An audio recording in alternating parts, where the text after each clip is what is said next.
If it's real, if it's real, it's real.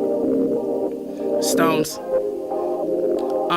Listen, legendary, sit back while I do this. Fully intent on only spitting the truest. Wait, my daily routine infuses life into. I started had my first show in 2011. Is when I first started, I guess rapping and kind of doing what I wanted to do. That's when I guess Stoney Bertz kind of emerged, so to speak. Like from, I guess I probably would say like starting from like maybe middle school, just different things that involved like performing, but in just different capacities, like, band, or I was on the debate team, so that was my first thing, like, as far as public speaking and stuff like that was concerned, and that was, I was pretty decent at that, so I was like, okay. And then, I was just always a big fan of poetry, big fan of music, and then eventually, one day, it was kind of like a moment of truth, like, what do you want to do with your life? And I was like, well, kind of like this music thing, and I tried it out, and it kind of stuck, so. Growing up, I wasn't like, like everybody else says, quintessential, like, oh, I was listening to Tupac and Biggie. I wasn't doing it. My parents were like, it was a very different type of household as far as what they listened to. A lot of soul music, a lot of gospel music, a lot of blues, but not a lot of hip hop. And I guess during my adolescence was kind of like the Puffy and Mace, like, in the little hyperbolic chamber or whatever the fuck it was, Missy Elliott, stuff like that.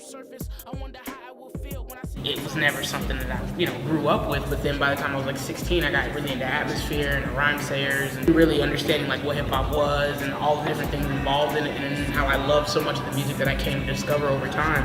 It was just kind of like, this is dope.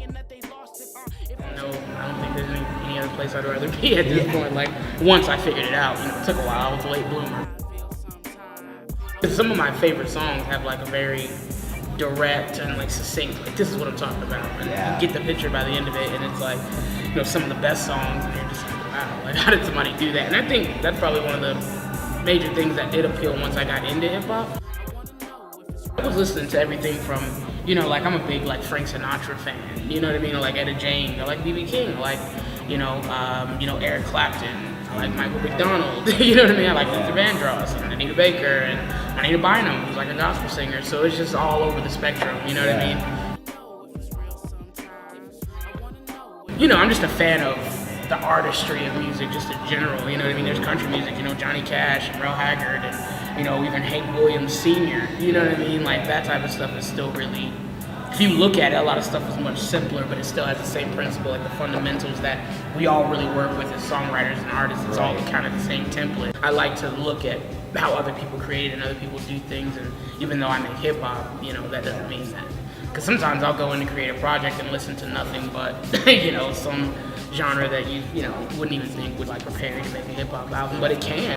Something I'm in it, like being out of the norm, or something I did on specific. Like the music isn't why I'm still existing, and I'm still in defensive positions. Defensive positions, love me or hate me. This is all that you're ever getting. Hard is all I'll ever be.